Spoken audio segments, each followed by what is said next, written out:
All right, let's move on. Let's talk about what beginners should know about redemptions. We've covered all, the basics here. But I want to cover something that is very important to me. It's one redemption I would never recommend. Okay, zoom in, listen What's it going to be, closely. Chris? Don't redeem your points for gift cards. No! God, please, no! No! I've had so many friends and second family that. have come to me and said, "Oh no, I redeemed for gift cards for Lowe's or whatever," and I just had to take a deep breath. Only because hurts my I know heart. that it does. Only because I know they can get so much more value from their points and miles. So I want the best for my friends and family, and I want the best for our listeners. So please don't redeem your points for gift cards.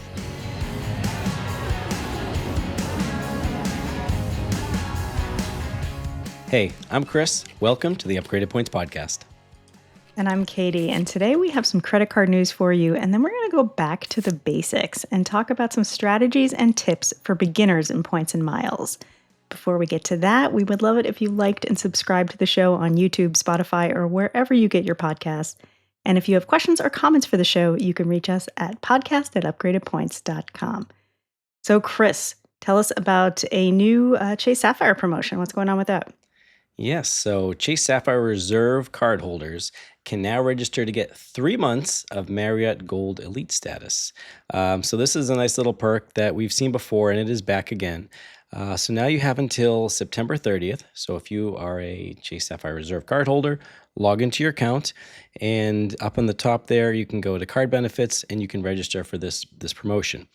Now, Marriott Gold status, I mean, it's better than nothing, but it's nothing special. It does come with late checkout and upgrades, but there's no free breakfasts. But if you want to extend it, all you need to do is stay 3 nights during the promotion period, and then you can extend it even further. So you'll be able to guarantee it through February 2027. So that's a pretty good deal for really no cost if you already have the card.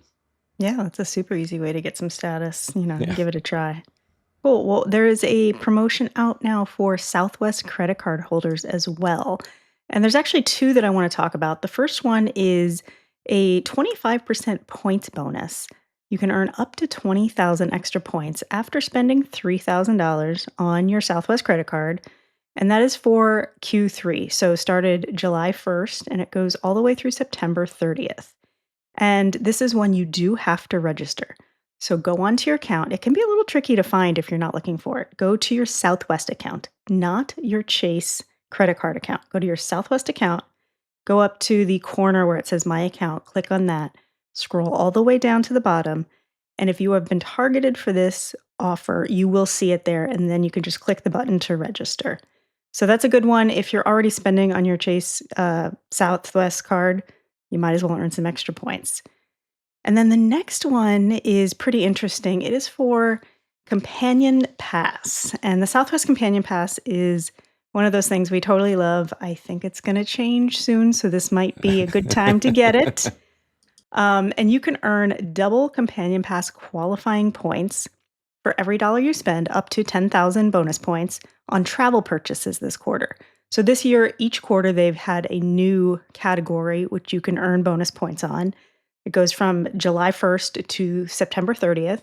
So any travel purchases you make with your Southwest credit card, you can earn double Companion Pass qualifying points. And that is not double redeemable points. So if your purchase would normally earn 1 rapid reward point, when you register for this promotion, you'll still earn that 1 rapid reward point that you can redeem for flights, but you will earn 2 Companion Pass qualifying points. So it is double the Companion Pass qualifying points. It's a great way, if you're getting close to the Companion Pass, to get you a little bit closer with just some regular spend on your credit card. So those are 2 good ones to keep an eye out for. That is really good. That first one there, that's essentially a sign-up bonus without opening a new credit card, 20,000 points. No, you can earn up to 20,000 points. It's 1 point. So it essentially turns your card into a 1.25 X card. Okay. Up to 20,000 points. So not quite a sign-on bonus, but it does turn, those non-bonused purchases from earning 1 to 1.25, which, is not bad. especially if you're in the market for Southwest points, and those points are going to count towards Companion Pass. Hmm. So it's not a bad deal if you're spending on your Southwest card already. Gotcha. Okay, let's jump right into our main topic today. It is a big one, and it is points and miles for beginners. We are going to try to take a simplified look at the points and miles game to help you understand it better. Um, the points and miles hobby can get very complicated, and those of us who are in deep tend to talk a lot about everything we do and the little nitty gritty details, and that's a lot of fun. But for people getting into the game, it can be a little overwhelming. So we want to pare everything down and talk about really the big ideas that you need to know about to get your foot in the game and try this out for yourself. So, Chris, let's get it started. Let's talk about just some points and miles basics, things that people should know right off the bat. Yeah. So if you're not familiar with points and miles, I'll just give you an example. You can use your points to book a flight. And okay, everybody knows that. But maybe you don't realize how much value your points have. So one of the best examples that we share all the time is booking Qatar Airways Q Suites. You can book this flight for 70,000 points. This flight costs between $5,000 and $10,000. It's often $7,000 cash for a one-way ticket in business class. You can book it with 70,000 points, or like we just sent out in our free newsletter, we booked it for 54,000 points. And this is not a very hard flight to book. Mhm. Availability comes up. So just think about that. You have 54,000 points in your Amex account. You could fly the world's best business class 16 hours across the world, okay? That's just to get your appetite going to what you can do with your points and miles. So with one sign-up bonus from a credit card, you could book a round-trip flight and still have points left over. If the American Express Platinum card is as high as 175,000 points right now, you would have 60,000 points left over after flying round trip. So that's a really high end example of what you can do with your points, but you can use them in many different ways. Once you decide you want to get into the points and miles game, it's a really good idea to set a goal for yourself. Does that mean just more travel in general for you and your family? Do you want to go on a family vacation during the kids' school vacation, which can generally be pretty expensive? Does it mean more luxury travel for you? Does it mean Disney or Europe in the summer? It can mean a lot of different things. But maybe once you've decided what your goal is, you can start working backwards. Say, okay, I need to get to Paris. How do I get to Paris? And you can start working backwards, find out some nice award redemptions, and say, oh, I can book this flight with American Express points, so I'm going to earn those points. And that's really what we like to tell people to do: set a goal, and then they can work backwards from that goal to figure out how to get there. Instead of just trying to jump in and learn everything at once, focus on one area first. But Yeah, I think the that's a oh, sorry to cut you off there. I think that's a really important point that you just made is understanding what you want out of this game, because not everyone wants the same thing, and you're gonna hear a lot of information, and it might not be geared toward the type of travel that you wanna do. So understanding why you're in the game, what you want is so helpful in the beginning. Exactly. But there is one rule that is the same across the board, whether you're a beginner, you're an expert, is to pay off your card in full every single month. If you're paying interest on credit cards, then those points you're using are worth less and less and less. It is just not worth it. If you're not ready to get into the points and miles game by opening credit cards and paying them off every month, then it's best to wait, because that is a rule number one across the board. Absolutely. There's no getting around that one. It's really important to understand from day one. So let's talk about the different types of points and miles. You're going to hear the term points and miles a lot. And really, for the most part, points and miles are interchangeable. There are three main types of points that you're going to hear us talk about. There's transferable points, which are, I would say, the most important one and the one that we talk about the most. And sometimes those can be called miles. There are hotel points, and then there's airline miles, which can sometimes be called points. So it can get a little complicated, but they are all basically the same thing. It's all just points and miles with slightly different names. When talking about transferable points, there are four main currencies that you want to be aware of. There's Chase Ultimate Rewards, Amex membership rewards, Citi Thank You Points, and Capital One miles. There's also a couple of additional newer newcomers in the game over the last couple years. Built Rewards is one you might want to keep an eye on, and Wells Fargo has introduced transferable points as well. So, why do we focus on these transferable points, especially in the beginning, but really throughout the game? I mean, I'm 10 years in now, and I still focus mostly on transferable points. And why we focus on transferable points is the flexibility that they offer. So, think about this. You could earn, let's say, United points, United miles. You could earn 100,000 United miles. That's great, but those can only be redeemed through United, which is fine. You could also put the same energy and effort and earn 100,000 Chase points. Now, if at any point you need United miles, you can transfer those Chase points directly to United at a 1-to-1 ratio almost instantly, and you have your United miles. But maybe something else comes up, and you could then transfer those same Chase points to Southwest, or you could transfer them to Marriott, or you could transfer them to Hyatt.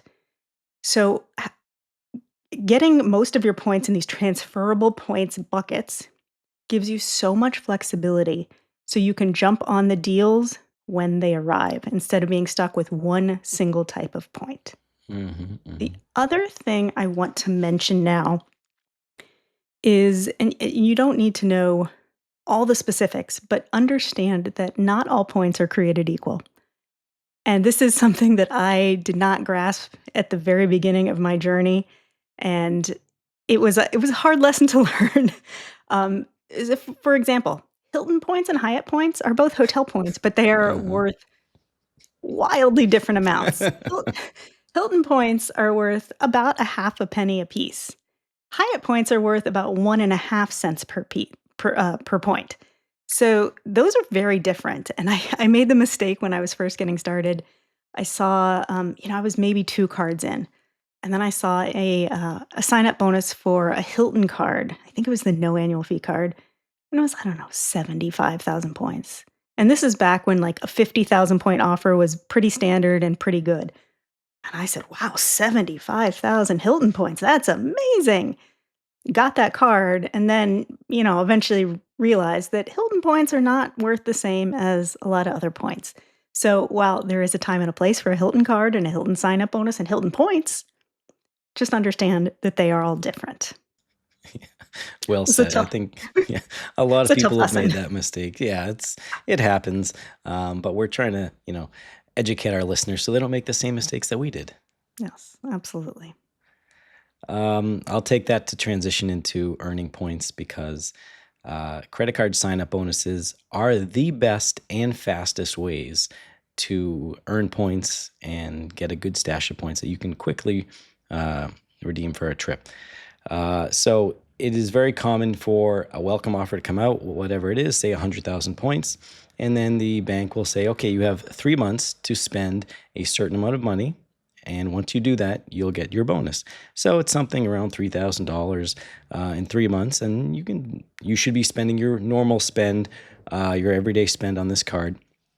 Once you hit that minimum spend, usually by the end of the monthly, what do you say? How do you call it, Katie? Billing cycle. Billing cycle, you'll receive your bonus points. So those 100,000 points could hit your account in 1 month if you hit your minimum spend that first month, or if you take your time in those 3 months, or some of them are even 6 months for large spends, then you'll receive your welcome bonus.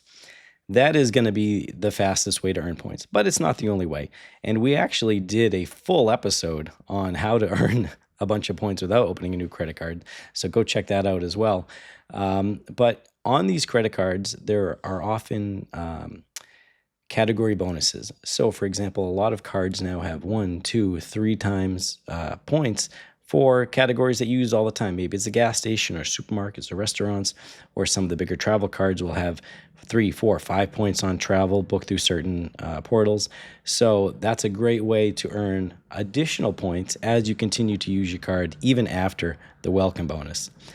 And for those who don't want to open up a credit card right away and you just want to get your foot in the door, there are some great shopping portals online and dining programs that all you need to do is just click a link and then continue on your shopping, and you will earn many miles or points that you can go and redeem for a flight. And so we covered that, and Katie covered that in depth on a previous episode, and she's also written articles about that. So there are plenty of ways to earn a nice chunk of points and miles. Absolutely. I love earning points through shopping portals. It's just so easy. And you can earn a really nice amount of points that way. Oh yeah. So let's talk about some of the boring stuff because we have to. And when people find out what I do or they're curious and they want to get into it themselves, 99 times out of 100, the first question is, well, opening all those credit cards, that's going to hurt your credit score, isn't it? And it's a very valid question and is completely understandable. And I think just the way credit works is very misunderstood by a lot of people. And I sure didn't understand it until I got into this hobby. So your credit score is made up of lots of different parts, like your payment history, your utilization ratio, the length of your credit history, the type of credit you have. And using your credit responsibly, so paying off your bills, is the number one driver of your credit score. Not the only one by any means, but it is a huge chunk of that credit score. So that goes back to the number one rule that Chris mentioned. You must pay off your bills on time, in full, every single month without fail. If that is not something that you're in the position to do right now, the points and miles game is not for you at this point. You can still earn points like through shopping portals while you're getting yourself to the point where you can get a credit card and keep it responsibly. So when you apply for a card, you will see a small decrease in your credit score, a few points maybe, but really it doesn't matter. Getting a new credit card will eventually, as long as you use it correctly, use it responsibly, it can actually cause your credit score to increase. And part of that is because your utilization ratio will go down the more credit you have, as long as you're spending about the same amount. So you get, a couple extra credit cards, your spending is not increasing because this is not about finding new stuff to spend on. You're spending the same amount of money on your daily, everyday purchases. You have more credit that you're not using. That utilization ratio goes down and your credit score goes up. So that is something I think a lot of beginners get wrong when they are looking at this hobby. They don't quite understand how that works. And it is very valid. Your credit score can get dinged real quick if you miss a payment or if you're late on payments. So as long as you are opening these cards and paying off your bill on time in full every single month, you're going to be golden. And to give you an example, I've been doing this for over 10 years now. Between my husband and I right now, we probably have 32 credit cards, something like that. I'm opening some years dozens of cards, and both of our credit scores are still over 800. So, That yeah, that blows people's mind, I'm sure, when you tell them in person. it sounds ridiculous. I get it. Like it really does. But those of you who are worried about your credit score, as long as you're paying off your bills, it's going to be just fine. And you're going to end up seeing an increase in your score as long as you are using all of that credit responsibly. Well said. Okay, let's take a quick break. And when we come back, we are going to talk about how to redeem those points that you've been earning.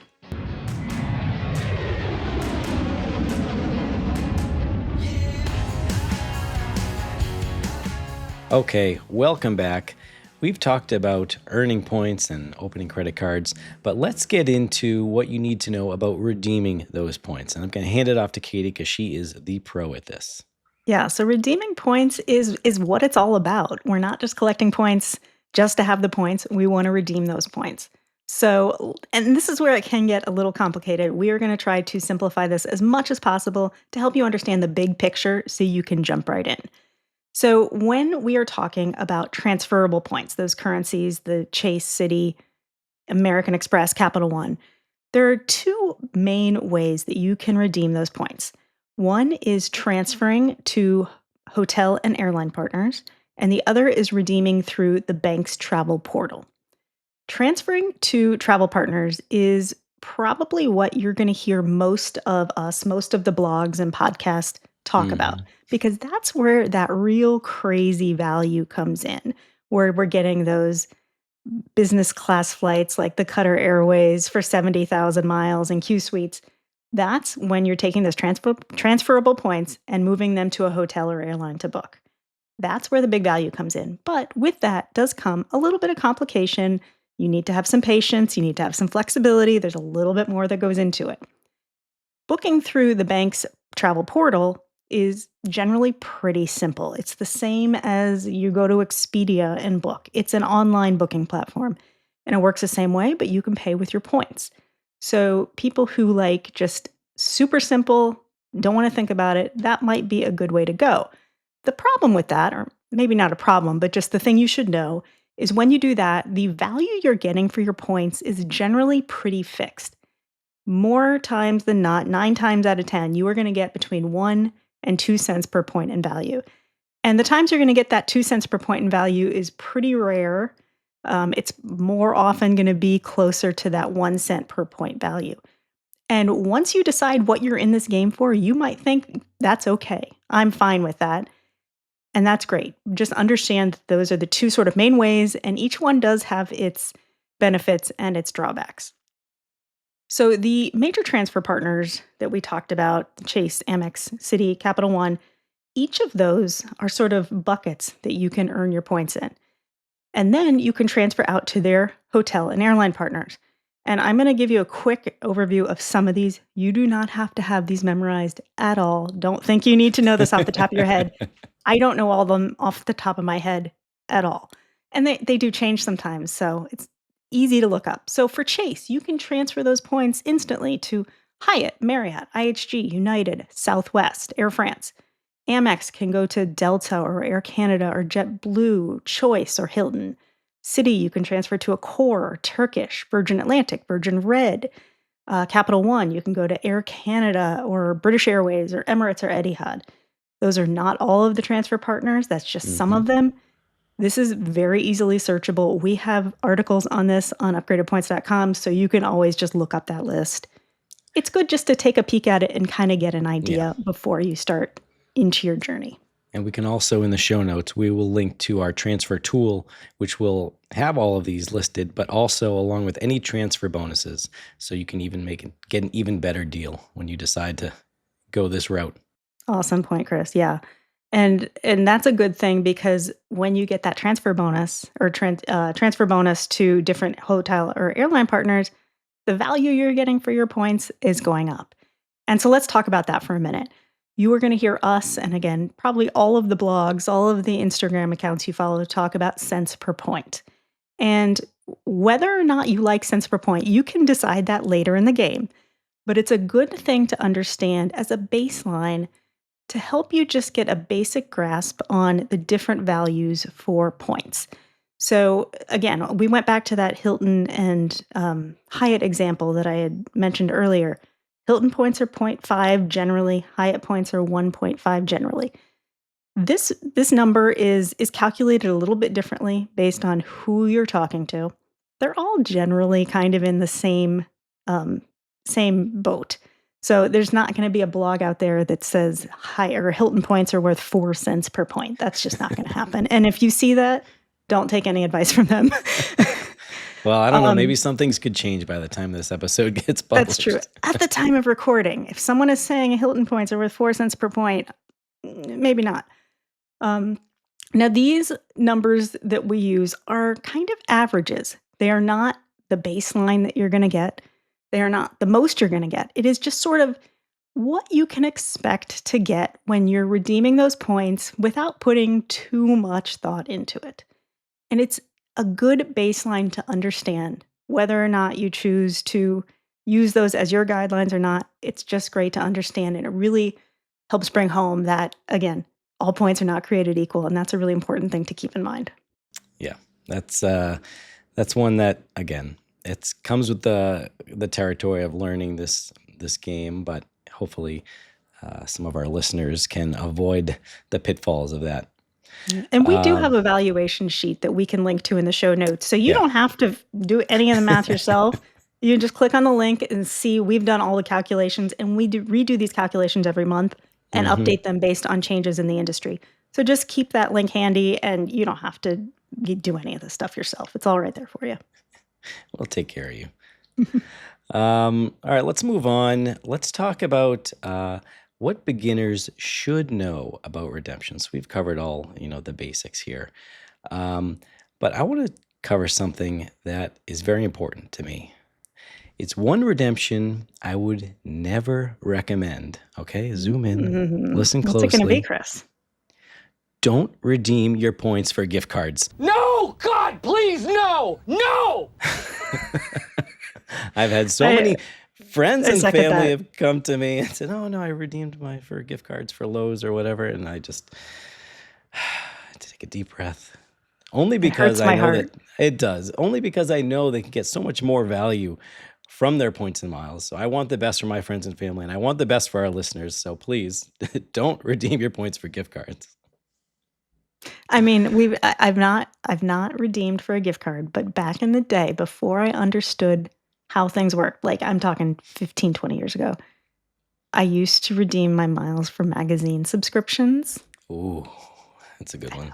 I know. I'm a little ashamed to admit it, but it happened. It hasn't happened in 20 years, but No, I mean I have same with me. Yeah. I mean I get it. It happens. everyone They didn't makes a have the mistake education. sometimes. Yeah, we make mistakes, but I still have my American Express Blue Sky card, which only earns like a credit after I spend $7,500, and it's worth like $100 in statement credit.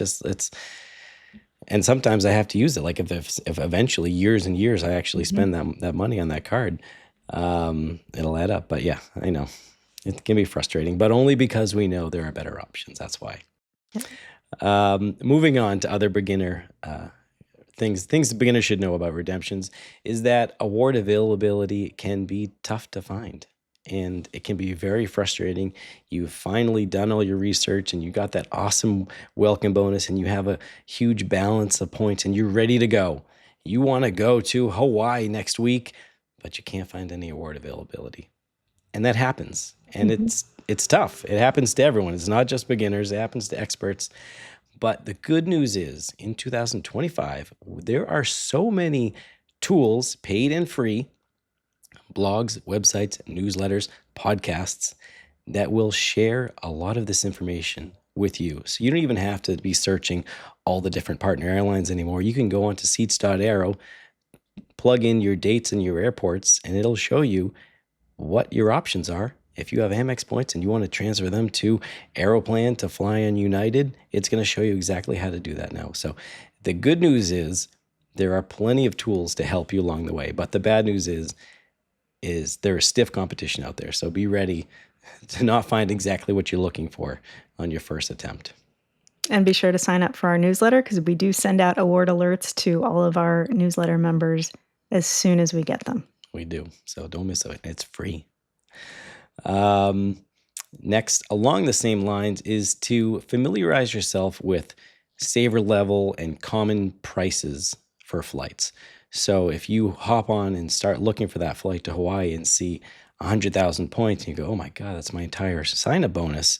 Just understand that maybe the dates you're searching for, that's, maybe it's a variable pricing and it's expensive now. And that's why it's so expensive. But once you understand that, okay, maybe that same flight could be booked for 20,000, you understand that, okay, maybe it'll pop up and I'm going to go set some alerts so that when it does pop up, that's what I'm going to book at. I'm not going to, quote unquote, waste my points on this really high redemption. And another thing is, a lot of these points and miles redemptions, especially when flying abroad, will come with sometimes a hefty taxes and fees.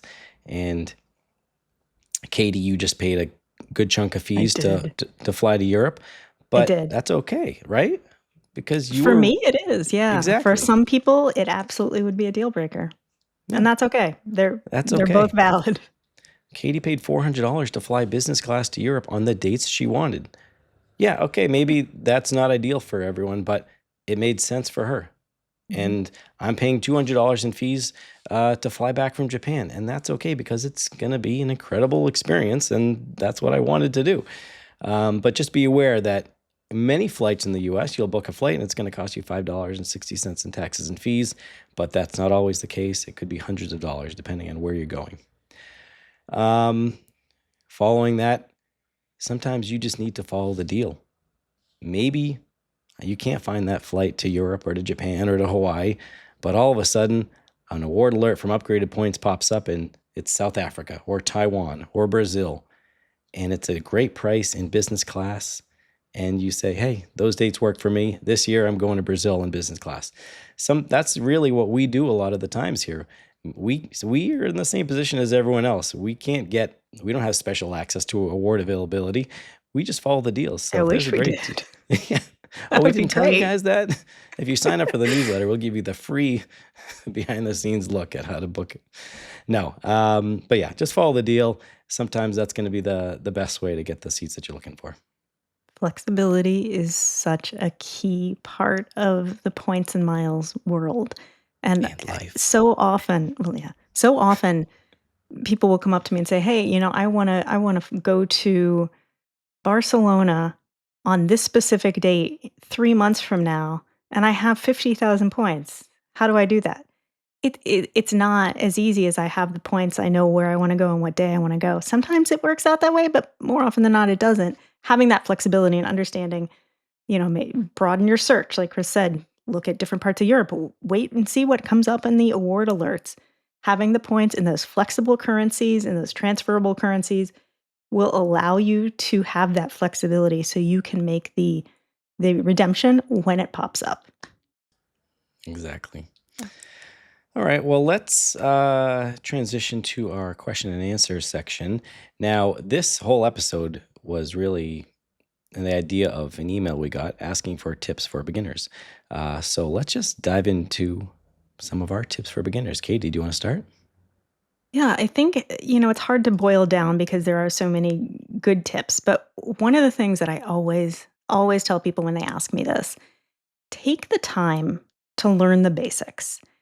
Sit down, whether it's over a weekend or you're reading blogs. When I first started, I read blogs every single day because I found it very interesting. Regardless of how deep you want to get into the game, take the time to learn the basics. There are so many websites out there, so many podcasts. The information is out there. We have a wealth of information on upgradedpoints.com geared towards beginners so you can get just the information you need.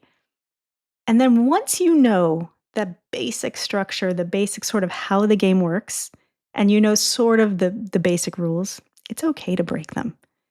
If you learn about cents per point and you decide because for whatever reason, you don't care. You want to take one vacation a year and cents per point just doesn't matter to you, ignore it. That's okay. It's totally okay. As long as you understand what you're ignoring, that's totally cool. I always tell people, if points and miles can get you to where you want to go that you couldn't have otherwise gone, or gets you to fly on a crazy flight like Qatar Q Suites to the Maldives, which I did last year, that you wouldn't have paid for, then it's a good redemption. So it goes back to understanding why you're in the game. Are you in the game to spend as little money out of pocket as possible? Great. Or are you in the game to have incredible, crazy business class, first class experiences and stay in luxury hotels, knowing you're probably going to have to spend a little money out of pocket and do things differently? Understanding why you're in the game and then understanding the basic rules is really what all you need to get what you want. Understand those rules, and if you want to break them, break them. I like that. Are you a Except rule breaker, don't Katie? redeem for gift cards. Yes, That's the one that we one can't rule. forgive. Don't redeem for gift cards. If you're thinking about redeeming for a gift card, send me an email first and we'll work something out. Okay. Exactly. I'll send you. Podcast at upgradedpoints.com. We will talk you through it. We will find We'll a walk you better through it. solution. We'll get a hotline going. What Well, about you, Chris? What would you say? I've got a good one, and it segues right from that. It's just don't be afraid to ask for help. The points and miles game can be so confusing. We've been doing this for so long that it's become second nature to us, but we were all beginners at one point. Reach out to us, reach out to your favorite creator on Instagram, join our Facebook group. You'd be surprised how helpful this community is. So if you have any questions, any doubts, just reach out. And if it's one thing this community loves to talk about, it's points and miles. You ask me a question, I will talk your ear off. So Yeah, we love be getting these prepared. questions. Really. I mean, you're out in the public just talking to someone and they ask you a question, not realizing how I'm going to go off, and their eyes just glaze over like 15 minutes into my explanation Oops. of transferable currencies. Yeah. But if you're interested in learning more, yes, the community is really open. We love answering questions. We love talking about this stuff. So find, like Chris said, your favorite creator, your favorite website, your favorite podcast, and reach out and find some points of miles friends. And that makes the game a lot more fun. And it really opens up a lot of doors into learning all the tricks of the trade. Well said. Well, we hope that was helpful and we kept it as simple as possible. Again, it can be a complicated game, but it can also really be a simple game. There's some simple framework that you need to understand. And once you get that, you can do with the game what you want to get the type of travel that you want for yourself. So I think that's going to do it for us this week. If you have enjoyed the show, we would love it if you liked and subscribed on YouTube, Spotify, or wherever you get your podcasts. And if you have questions or comments for the show, or if you're thinking about redeeming for a gift card, email us at podcast@upgradedpoints.com and we will talk you off the ledge. We'll see you next week.